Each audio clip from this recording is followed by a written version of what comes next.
Published 0551 EDT, the 19th of October 2017. Updated 0551 EDT, the 19th of October 2017. There is potential for the Circuit of the Americas to become part of the F1 furniture, with the Texas-based track proving a hit since its introduction onto the calendar in 2012, but the popular track has a long way to go before it can be considered the traditional home of the United States Grand Prix.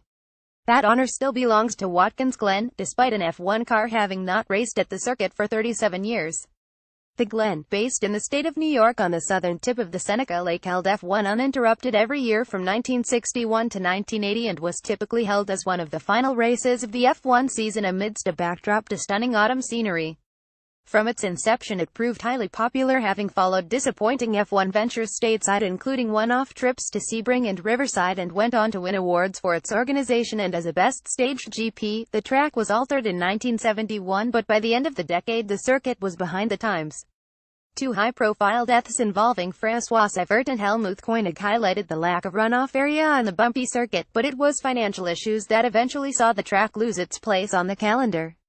F1's increase in safety demands since Watkins Glen last hosted a Grand Prix means a return to the venue at any point in the future looks unlikely for now. Here is an onboard Didier Pironi lap around the circuit following its 1971 alteration, as Forstmill looks back on the history of Watkins Glen. Watkins Glen was the home of F1 in the United States for 2 decades from 1961 and was a popular end-of-season event. In 1971 the track was reprofiled to include a new boot section seen to the top right of the circuit, while 90-degree right turns were added before and after the start-finish straight seen on the right side of this photograph. The third United States GP, and the first at Watkins Glen, gets underway in 1961 in a race that for the first 58 laps was fiercely contested between Jack Brabham and Sterling Moss as they swapped the lead 9 times. But after both retired within a lap of each other, Innes Ireland headed the pack until the end of the 100 laps, where the Brit would take his only career win for Lotus as an end-off-season event. The US GP at Watkins Glen was held during the autumn and often looked spectacular to the backdrop of the season's typical color changes. On the track it's a tale of two contrasting Lotus cars as Jim Clark front, with the 25 chassis, goes on to take victory in 1962, with Bob Schroeder taking 10th. 24 chassis Jim Clark dominated the 1963 season, but even on the rare occasion the Scot failed to claim victory just the 3 times from 10 races a British compatriot would pick up the pieces. John Surtees won 1 race while Graham Hill collected the other 2, including at Watkins Glen, where the BRM driver and outgoing world champion is pictured celebrating on the podium. Hill would go on to win for 3 consecutive years at Watkins Glen, including the 1965 race above, where in his BRM he leads Clark on the opening lap. Spectators lean over fencing to catch a glimpse of the action, while photographers take various vantage points at the corner, including up a tree and precarious positions behind guardrails. Not the tidiest of front rows you are ever likely to see, but it did little to harm Jim Clark, who would go on to lap the entire field before taking victory in his Lotus, his sole triumph in 1966. Despite failing to score, the Brabham team were also celebrating, as the race result meant they could not be caught by Ferrari in the Constructors' Championship. With a race to spare, the checkered flag waver flamboyantly greets Jim Clark over the line in 1967 after the Brit recorded his second straight Watkins Glen victory by recording a Onetwo in front of teammate Graham Hill. Clark was forced to limp home in the last couple of the 108 laps with a right rear suspension failure that saw his 45-second lead cut to just a 4-second winning margin. No wonder Jackie Stewart is smiling, celebrating on the podium with Miss US Grand Prix. The Brits' 1968 victory helped the Matter driver stay in the hunt for the World Championship ahead of the final race of the season in a 3-way battle, along with standings leader Graham Hill, who finished second at Watkins Glen, and Denny Hulme, who retired in the penultimate race. British drivers won the first 8 races at Watkins Glen, but that run came to an end in 1969 when Austria's Jochen Rindt claimed his first ever Grand Prix victory.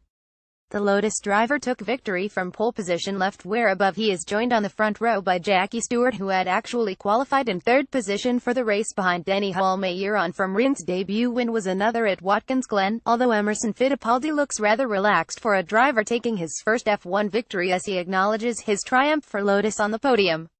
This was the last time the race was held at Watkins Glen before the circuit was extended to include the boot section as well as the reprofiled start-finish line. Another year and another debut win, this time for Tyrrell protégé François Sévert, who in the final race of the season gives an interview on the podium to mark his sole GP victory, having been brought in to shadow team leader Jackie Stewart in 1971. Stewart and Sévert had great respect for each other, and a year later both are joined by team boss Ken Tyrrell on the podium following the team's own at Watkins Glen.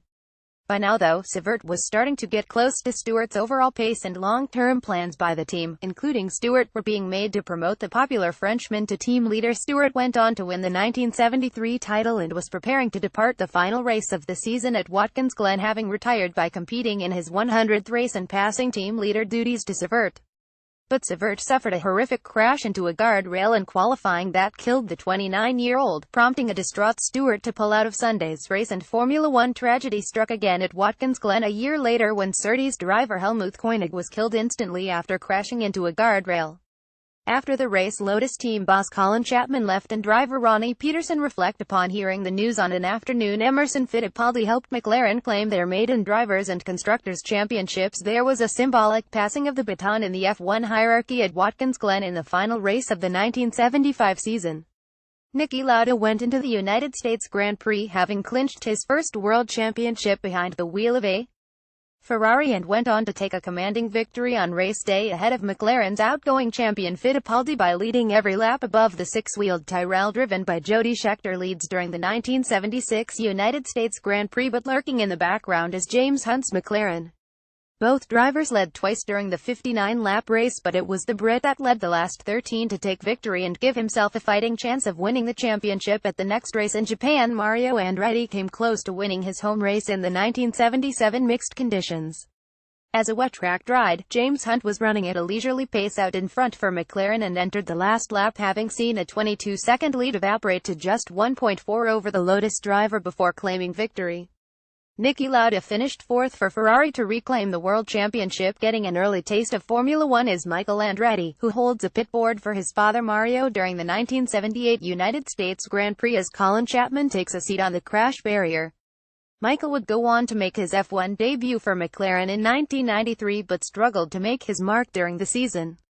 Before the year was out, he was replaced by a certain Mika Hakkinen. All the post-race attention in 1979 is on Gilles Villeneuve after the Ferrari driver cruised to victory at Watkins Glen. Despite winning by over 48 seconds from Renault's René Arnoux and Tell's Didier Pironi, the Canadian claimed post-race that for the final 25 laps of the 59-lap event he had been nursing an oil pressure problem on his car, what could have been for Bruno Giacomelli and Alfa Romeo. After claiming a stunning surprise pole position, the Italian led the first 31 laps before an electrical issue ended his race in 1980, leaving newly crowned world champion Alan Jones to take victory for Williams in the final Formula One race to be held at Watkins Glen before financial troubles ended its F1 tenure.